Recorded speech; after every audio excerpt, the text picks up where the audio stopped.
कि ये एक kind of a clerical work है। क्लरिकल वर्क करेंगे तो क्लरिकल टाइप की ही पेमेंट आपको हमेशा मिलती जाएगी। एसईओ एजेंसीज के अंदर काम कर रहे हैं और उनकी सैलरी बड़ी आसानी से 1-1.5 लाख के ऊपर है। क्लाइंट को इस बात से मतलब ही नहीं, वो तो आपका काम है ना। आप देखो, अगर आप दिहाड़ी वाला काम करेंगे ना तो दिहाड़ी खत्म होगी।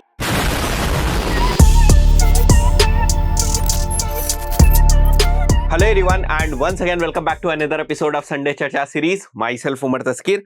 गाइस, देखते हैं कि इस हफ्ते के आप लोगों के क्वेश्चंस कौन कौन से हैं। सबसे पहला क्वेश्चन यहाँ पर श्वेता का है।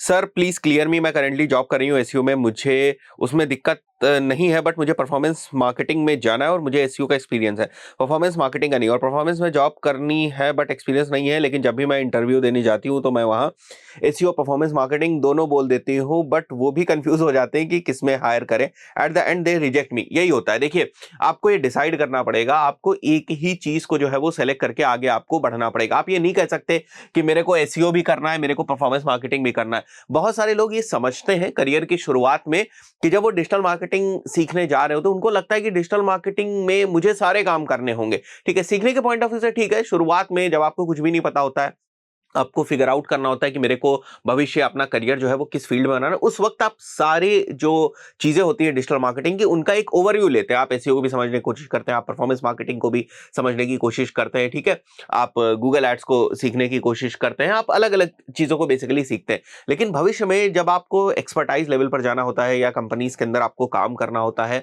उस पर्टिकुलर सिनेरियो में आपको किसी एक फील्ड को ही सेलेक्ट करना होगा। अगर आप एसईओ छोड़ के परफॉर्मेंस मार्केटिंग में जाना चाहते हैं तो ये बिल्कुल ऑब्वियस सी बात है कि परफॉर्मेंस मार्केटिंग के अंदर आपको जीरो से वापस जो है वो स्टार्ट करना पड़ेगा। वो बात अलग है कि आप कितने अच्छे तरीके से चीजों को कैच कर लेते हैं, पिकअप कर लेते हैं और परफॉर्मेंस मार्केटिंग में बहुत ही कम समय में आप अच्छा परफॉर्म करने लगे और उसके बेसिस पे फिर आपको जो आपकी सैलरी है उसमें आपको इंक्रीमेंट देखने को मिल जाए। बट आप ये सोचे कि मेरा जो एसईओ का एक्सपीरियंस है वो मेरा परफॉर्मेंस मार्केटिंग के अंदर काउंट होने लगेगा, वो ऐसा होने वाला नहीं है। दोनों बहुत ही टेक्निकल फील्ड है। ठीक है, दोनों में डिफरेंट टाइप के ही एक्सपर्टाइज की जरूरत होती है। तो आप एसईओ में ही अपना जो भविष्य है ना वो आगे की तरफ बढ़ाएं, उसमें कोई दिक्कत की बात नहीं है। ऐसा नहीं कि एसईओ में जो है वो फ्यूचर नहीं, बट अगर आपका इंटरेस्ट ही नहीं आ रहा है कि ठीक है भाई मेरे को एसईओ नहीं करना है, मेरे को परफॉर्मेंस मार्केटिंग ही करनी, फिर आपको जीरो से स्टार्ट करना पड़ेगा। ठीक है, ऐसा नहीं कि एसईओ का एक्सपीरियंस का एडवांटेज आपको वहां पर मिल जाए। एक और क्वेश्चन यहाँ पर, फेसबुक एड्स का पेड कोर्स कब आएगा? देखो, 2 महीने तक तो कोई भी चांसेस नहीं है, 2 मंथ्स तक कोई भी चांसेस नहीं है कि फेसबुक एड्स का कोर्स है। मतलब सितंबर मान लें और अक्टूबर मान लें, इसमें तो कोई उम्मीद नहीं है। अभी हमने कुछ प्लान भी नहीं किया हुआ है फेसबुक एड्स कोर्स के पॉइंट ऑफ व्यू से, पर देखेंगे भविष्य में जो है वो लाना पड़ेगा हमें, क्योंकि अभी तक बहुत सारे चेंजेस जो है वो हो चुके हैं फेसबुक के अंदर, तो थोड़े नए तरीके से ना एक कोर्स को लाना पड़ेगा हमें। ठीक है, एक और क्वेश्चन है यहाँ पर वकास का, I have 2 questions, performance marketing for D2C brand live course का 3rd कोहर्ट कब लॉन्च होगा? अभी नहीं, देखो उसमें भी अच्छा खासा टाइम लगने वाला है, अभी तो कोई उम्मीद नहीं है 3rd कोहर्ट की। ठीक है, क्या इस टाइम जब कोर्स एंड होने वाला है हम बाई कर सकते हैं? देखिए, अगर आपको लगता है कि नहीं मेरे को लाइव क्लासेस अटेंड करनी है, उस पर्टिकुलर सिनेरियो में आप ये कोर्स नहीं बाई करें। और अगर आपको लगता है कि जो रिकॉर्डिंग्स है D2C 2nd कोहर्ट वाली, उसको देखकर, रिकॉर्डिंग्स को देखकर अगर आप बहुत सारी चीजें सीख सकते हैं, आपको उसमें कोई दिक्कत नहीं, then you can go ahead और उसको बाई कर सकते हैं। ठीक है, एक और क्वेश्चन है, सर मैं एसईओ एक्सपर्ट हूं, फुल एसईओ नॉलेज रखता हूं, फ्रीलांस प्लेटफॉर्म में भी काम कर रहा हूं, अब मैं चाहता हूं डिजिटल मार्केटिंग सीख लूं, लगता है क्या मेरे लिए बेस्ट रहेगा? डिजिटल मार्केटिंग सीख लूंगा क्या मतलब है भाई? एसईओ आप कर रहे हैं, इसका मतलब आप डिजिटल मार्केटिंग ही कर रहे हैं। बेसिकली सर्च इंजन ऑप्टिमाइजेशन भी डिजिटल मार्केटिंग का ही पार्ट है। देखिए, भविष्य में आप और बेहतर कैसे कर सकते हैं, अगर ये आपका क्वेश्चन है तो आप इसको इस तरीके से समझें कि अभी अगर आपने केवल टेक्निकल चीजें सीखी हैं, अगर अभी आपने केवल इंप्लीमेंटेशन की चीजें सीखी है कि भाई किस तरीके से जो है वो ऑन पेज किया जाएगा, किस तरीके से ऑफ पेज किया जाएगा, ये सारी चीजें सीखी आपने। ऑन पेज में भी बेसिक टाइटल क्या होता है, डिस्क्रिप्शन क्या होता है, कंटेंट कैसे ऑप्टिमाइज करना है, कंटेंट कैसे लिखना है, ये सारी चीजें सीखी। तो आप थोड़ा सा स्ट्रैटेजिक पार्ट पे जो है वो काम करना शुरू कर दे, ये बहुत ही इंपॉर्टेंट। देखिए, मैं आपको एक एग्जांपल से समझता हूं, मतलब कि किस तरीके से जो वेबसाइट है ना उसके ऊपर ज्यादा से ज्यादा ट्रैफिक लाया जाए, किस तरीके से वेबसाइट के ऊपर रिलेवेंट ज्यादा से ज्यादा ट्रैफिक लाया जाए और किस तरीके से उनको कन्वर्जन्स की तरफ लेकर जाया जाए। इस टाइप की स्ट्रैटेजीज आप किस तरीके से बना सकते हैं अपने एसईओ एफर्ट से, पेजेस को रैंक कराकर, कीवर्ड रिसर्च करके, अच्छे कंटेंट को डालकर किस तरीके से ये सारी चीजें अचीव करी जा सकती, उसके ऊपर काम करना अगर आप शुरू करेंगे तो आप कुछ और बेहतर जो है वो कर पाएंगे एसईओ के अंदर। वरना टेक्निकल जो चीजें आपको आती है ना, ये छोटी छोटी चीजें रेगुलर बेसिस पे आप करते जा रहे हो, मैं हमेशा यही कहता हूं कि ये एक kind of a clerical work है। क्लरिकल वर्क करेंगे तो क्लरिकल टाइप की ही पेमेंट आपको हमेशा मिलती जाएगी। जब तक आप कुछ बहुत ही वैल्यूएबल नहीं डालेंगे प्रोजेक्ट के अंदर, तब तक आपको उस लेवल का जो रिटर्न है ना वो नहीं मिलेगा। ठीक है, आई बिलीव आपको चीजें समझ में आई होंगी। रॉल का क्वेश्चन है, सर कंपनीज में इतना सोचने का टाइम नहीं होता है, वहां तो टारगेट होता है कि दिन भर में 70 बैकलिंक्स बनाने हैं और उसी में फंसा रहता है बंदा, और घर पे आकर 1 या 2 किलो सब्जी ले लेते हैं, ले लो, इतने में ही एसईओ की दिन भर की दिहाड़ी खत्म हो जाती है। देखो मैंने वही तो बताया, अभी पिछले वाले कमेंट में मैंने वही बताया था, अगर आप दिहाड़ी वाला काम करेंगे ना तो दिहाड़ी खत्म होगी। जब तक आप स्ट्रैटेजिक इंप्लीमेंटेशन नहीं करेंगे तब तक प्रॉब्लम होने वाली। मैं एक एग्जांपल आपको बताता हूं कि हमारे पास बहुत सारे क्लाइंट्स आते हैं, ठीक है, एसईओ के पॉइंट ऑफ व्यू से कि भैया उनको हमसे एसईओ की सर्विस चाहिए होती है। उनका पहला सवाल क्या होता है, वो ये नहीं कहते हैं हमसे कि आप हमको ऑडिट करके दें और हमको बताएं कि टाइटल है कि नहीं है, डिस्क्रिप्शन है कि नहीं है, ठीक है, robots.txt लगा है या नहीं लगा है। क्लाइंट को इस बात से मतलब ही नहीं, वो तो आपका काम है ना, आप देखो टाइटल लगा है कि नहीं लगा है। वो अगर ऑडिट रिपोर्ट क्लाइंट को अगर आप भेज दोगे कि ये सारे बेसिक जो है वो एरर्स आ रहे हैं या ऑन पेज नहीं रिजॉल्व है, तो क्लाइंट करेगा मैं क्या करूं अगर ऑन पेज नहीं रिजॉल्व है। आप जो बताओगे मैं आपको फीस दूंगा, आप ये सारे रिजॉल्व करिएगा। मुझे तो ये बताइए मेरी वेबसाइट पर ट्रैफिक आना कब से शुरू हो जाएगा और मेरी वेबसाइट से रिलेवेंट ट्रैफिक आना कब से शुरू हो जाएगा। तो अगर आप बैकलिंक्स में ही फंसे रहेंगे तो बैकलिंक्स वाला पेमेंट तो वही दिहाड़ी वाला पेमेंट है, वो आपका मिलता रहेगा। जब तक आप इस डायरेक्शन में नहीं जाएंगे कि किस तरीके से आप वेबसाइट के ऊपर रेगुलर ट्रैफिक ला सकते हैं, किस तरीके से हाई इंटेंट का ट्रैफिक ला सकते हैं जो कन्वर्ट हो, जो बिजनेस ला कर दे सके। कई बार मैंने बताया अलग अलग वीडियोस के अंदर कि ऐसा नहीं है कि एसईओ से कन्वर्जन्स नहीं आते, एसईओ से कन्वर्जन्स आते हैं, बट राइट स्ट्रैटेजी का होना बहुत ज्यादा जरूरी है। कंटेंट के ऊपर काम करना बहुत ज्यादा इंपॉर्टेंट हो जाता है, वेबसाइट का स्ट्रक्चर, ये सारे बहुत सारी चीजें होती हैं। ठीक है,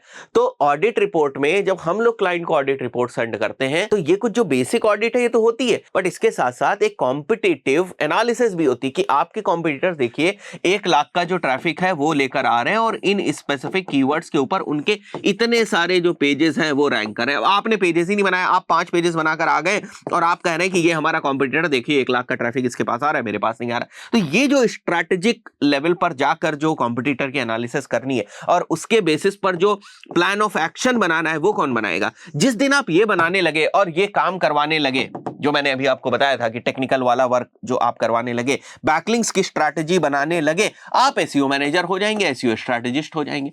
वहां आप जो है ना वो दिहाड़ी से ऊपर आ जाएंगे। तो दिहाड़ी वाले काम में तो दिहाड़ी मिलेगी, इसमें देखो परेशान होने की जरूरत नहीं है, अपने आप को और ज्यादा अपडेट और बेहतर करने की जरूरत है। आई हैव सीन पीपल जो इंडिया की टॉप एसईओ एजेंसीज के अंदर काम कर रहे हैं और उनकी सैलरी बड़ी आसानी से 1-1.5 लाख के ऊपर है। 1-1.5 लाख के ऊपर क्यों है, उसके पीछे यही रीजन है, वो इस लेवल पर जाकर जो है ना वो प्रोजेक्ट्स को हैंडल करते हैं, इसलिए उनकी सैलरी ऐसी है, इसलिए वो बड़ी बड़ी टीम्स को अपने अंडर मैनेज कर पा रहे हैं। राइट, तो आई बिलीव आपको क्लियरिटी मिली होगी। अश्विनी का क्वेश्चन है यहाँ पर, candidates are looking for good internships, employers are looking for good interns but both are not finding any. हाँ, ये रियलिटी है कि अच्छे इंटर्न्स कंपनीज को नहीं मिलते हैं और अच्छे इंटर्न्स को कंपनीज नहीं मिलते, बिल्कुल वैसा ही है।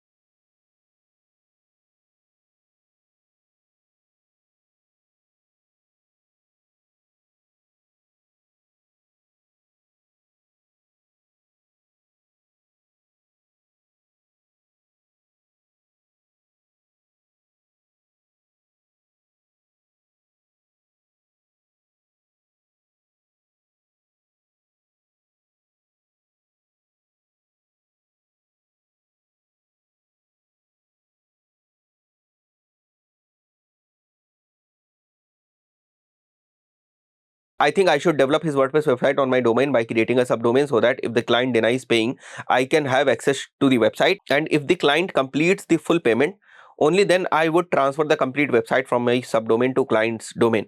Does it going to work or not? बिल्कुल सही काम करता है, ठीक है। जैसे वेब डेवलपमेंट वाली सर्विसेज है ना, इनमें ना माइलस्टोन्स बनाए जाते हैं, ठीक है। अगर आप अच्छी वेब डेवलपमेंट कंपनीज को भी देखेंगे ना, तो वो 100% एडवांस नहीं चार्ज करेंगे, स्पेशली वेब डेवलपमेंट के प्रोजेक्ट में 100% एडवांस नहीं चार्ज करते, डिपेंडिंग ऑन प्रोजेक्ट पे कितना टाइम लगने वाला है। मान के चलते प्रोजेक्ट में 6 मंथ्स लगने वाले, इस टाइप का प्रोजेक्ट है जिसमें 6 मंथ्स लगने वाले, तो माइलस्टोन डिसाइडेड होते हैं, मतलब दोनों के लिए काम करने की जरूरत है। तो आप अपने आप को सेफ थोड़ी ना रखोगे कि भाई मेरे को बस पैसा मिल जाए, आप ये भी तो ध्यान रखोगे कि भाई टाइम पे ना प्रोजेक्ट को डिलीवर करना, और जो डिलीवरेबल्स है ना, जो डिसाइड हुआ था स्कोप ऑफ वर्क, वो भी जो है पूरे का पूरा जाना चाहिए। आप ये नहीं कह सकते कि सर मैंने प्रोजेक्ट तो डिलीवर कर दिया, अगर आपका प्रोजेक्ट 3 मंथ्स का था और आप उसको 6 मंथ्स के बाद जो है वो डिलीवर कर रहे हैं, तो बाकी का जो 3 महीने का टाइम की कीमत है ना, वो कौन देगा? ठीक है, आप ये नहीं कह सकते। थोड़ा बहुत ऊपर नीचे हो जाता है, थोड़ा बहुत समझ में आता है, अगर ऊपर नीचे हो जाए तो सबसे पहले तो टाइमलाइन डिसाइड होती है, ठीक है, प्रोजेक्ट की। उसके बाद जो है वो माइलस्टोन सेट होते हैं, जैसे माइलस्टोन 1 हो गया, माइलस्टोन 2 हो गया, माइलस्टोन 3 हो गया, माइलस्टोन 4 हो गया, कि भाई माइलस्टोन 1 में हम कंप्लीट जो है वो फ्रंट एंड डिजाइन कर देंगे, उसके बाद बैक एंड में जो हमारे ये 3 मॉड्यूल्स हैं उनके ऊपर काम होगा, ठीक है, फिर बाकी के जो 3 मॉड्यूल्स हैं उनके ऊपर यहां पर काम होगा, फिर मंथ 4 के अंदर जो है वो हम लोग टेस्टिंग करने वाले हैं, और मंथ 5 में या 6 मंथ में जो भी आपका टाइम फ्रेम बन रहा है, मंथ 5 में हम आपको प्रोजेक्ट जो है वो डिलीवर कर देंगे। यहां पर हम आपसे 30% कॉस्ट मांगेंगे, यहां पर हम आपसे 20% कॉस्ट मांगेंगे, यहां हम आपसे 20% कॉस्ट मांगेंगे या 30% मांगेंगे, यहां 30 मांगेंगे, यहां 20 मांगेंगे। वो आपके ऊपर डिपेंड करता है कि आप इस परसेंटेज को किस तरीके से बाइफरकेट करते हैं, बट इस तरीके से आपको काम करना पड़ेगा, और क्लाइंट इसमें बिल्कुल एग्री होगा। और जो आपने दूसरी चीज बताई कि आप सब डोमेन वगैरह पे रखना चाहते हैं, बिल्कुल रख सकते हैं, कोई दिक्कत की बात नहीं है। इसके बाद एक और क्वेश्चन है, I have created a service website but I don't have money to set up the payment gateway, is there any way that I can redirect my client to WhatsApp? हाँ, बिल्कुल कर सकते हैं, वो लिंक लगा देंगे आप, और बंदा जब कॉल टू एक्शन के ऊपर क्लिक करेगा तो वो व्हाट्सएप के ऊपर रिडायरेक्ट हो जाएगा। वो नहीं करना चाहते हैं तो फॉर्म से आप लीड्स जो है उसको कलेक्ट कर ले, और उसके बाद उनको फॉलो अप करके आप अपनी सर्विसेज प्रोडक्ट जो भी है उनको आप सेल कर सकते हैं। कुछ ये क्वेश्चंस थे इस हफ्ते के संडे चर्चा के पॉइंट ऑफ व्यू से, आशा करता हूं कुछ लोगों को मदद मिली होगी। वीडियो पसंद आया वीडियो को लाइक जरूर करें, चैनल पर पहली बार आए हैं तो चैनल को सब्सक्राइब करके जाए, प्लेलिस्ट सेक्शन को जरूर देखें, रेगुलरली बहुत सारी प्लेलिस्ट अपडेट होती रहती हैं, नई नई प्लेलिस्ट कोर्सेज जो है वो बनते रहते हैं, डिजिटल मार्केटिंग से रिलेटेड ऑलमोस्ट एवरीथिंग आपको हमारे चैनल के ऊपर in the form of courses from beginner level to advance level मिल जाएगा।